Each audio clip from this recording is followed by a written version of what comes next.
time to finally ask, why was World War Z 2 cancelled? And why is now the perfect time to bring it back? Plus, what would World War Z 2 even be about? There are so many unanswered questions from the first movie that only a sequel could clear up. So, let's dive into everything we know about World War Z 2. World War Z 2 was supposed to be the follow-up to Brad Pitt's blockbuster zombie hit, but it never actually happened.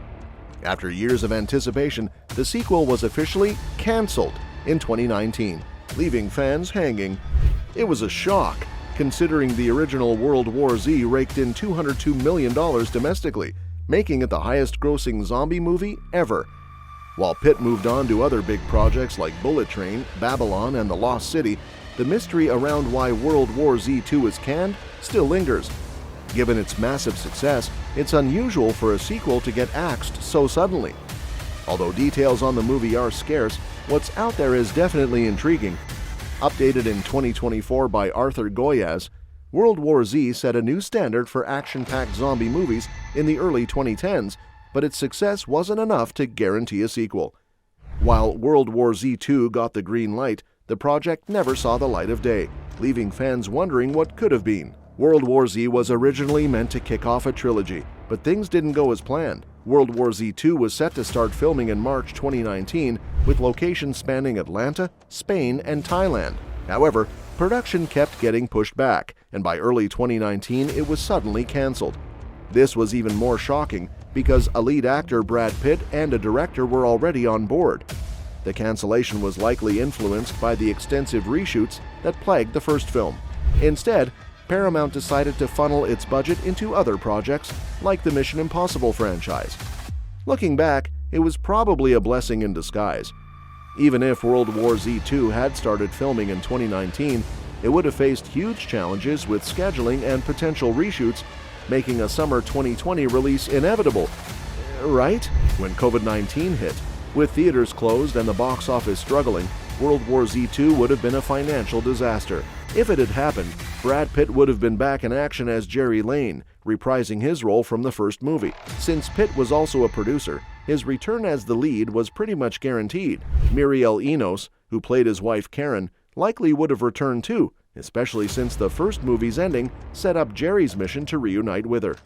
Beyond that, the rest of the cast remains a mystery, thanks to the project getting cancelled before any official announcements were made. If a sequel had happened, it would likely have dived into the fallout from the vaccine's discovery. Gerry's mission to vaccinate the entire human population while battling the infected would have led to some intense action scenes, plus a closer look at the political landscape in the post-World War Z world.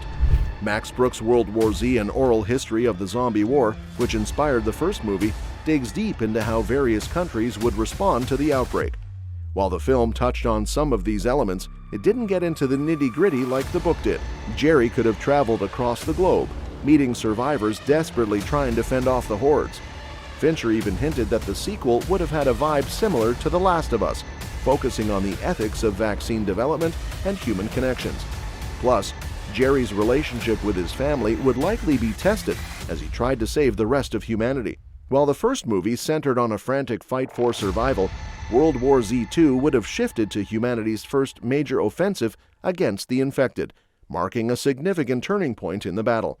Approving a sequel to World War Z was a bit of a head-scratcher from the get-go. World War Z 2 was supposed to follow up on a film that only did okay at the box office. In Hollywood, movies typically need to pull in about 2.5 times their budget just to break even, thanks to all the distribution and marketing costs.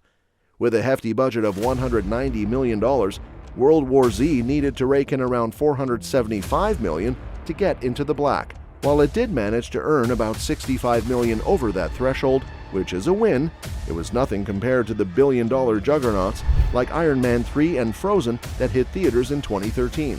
Plus, let's be real, this was a PG-13 horror flick trying to sell an original story while going head-to-head with heavyweights from Pixar and Marvel during a super competitive release window.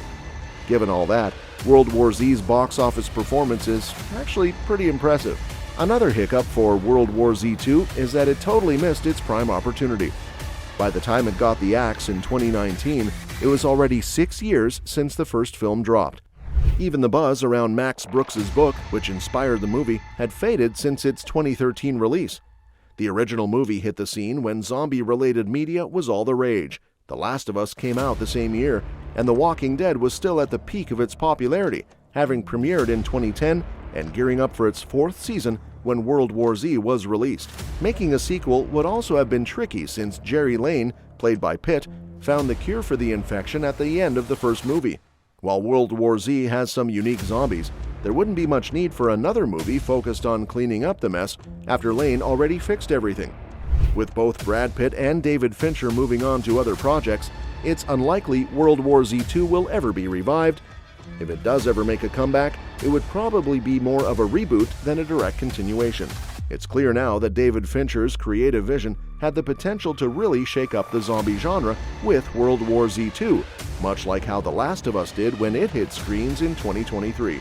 We're talking about a high-concept, emotionally charged, action-packed zombie tale that dives deeper than just the threat of flesh-eating monsters.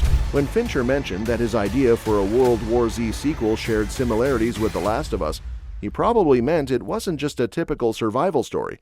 It was more about the underlying reasons for survival. These days, there's a trend in zombie media that focuses on what comes next, the rebuilding process after the apocalypse. Sure, there are plenty of movies and shows that highlight the onset of a global disaster or the immediate aftermath, but what happens after that? The Walking Dead tried to tackle this in its later seasons, opting for a more open-ended finale that paved the way for multiple spin-offs. Follow-ups featuring fan-favorite characters contemplating what it means to start anew in a shattered world. The revitalized universe of The Walking Dead, combined with the success of The Last of Us, which is set 20 years after civilization crumbled, suggests that World War Z 2 has everything it needs to thrive in today's zombie landscape. Fans are starting to realize that the biggest threat during a zombie apocalypse isn't just the zombies themselves, it's figuring out how to adjust to the new reality they create. Plus, the zombies in World War Z are downright terrifying with their intelligence and agility, and the story goes beyond a narrow individualistic view. The World War in the title has significance. It hints at a broader, more ambitious zombie narrative. Recent successes like Avatar: The Way of Water have shown that theatrical windows don't really matter when a studio believes in a project. After all, Paramount has struck gold with sequels like Top Gun: Maverick in 2022, another project that caught everyone off guard. Maybe Paramount is gearing up to take another bold risk. Even if Fincher decides not to return, bringing in another talented director could be just the spark World War Z 2 needs to finally make its debut. And that's that for today's video. Thanks for watching, and we'll see you in the next one.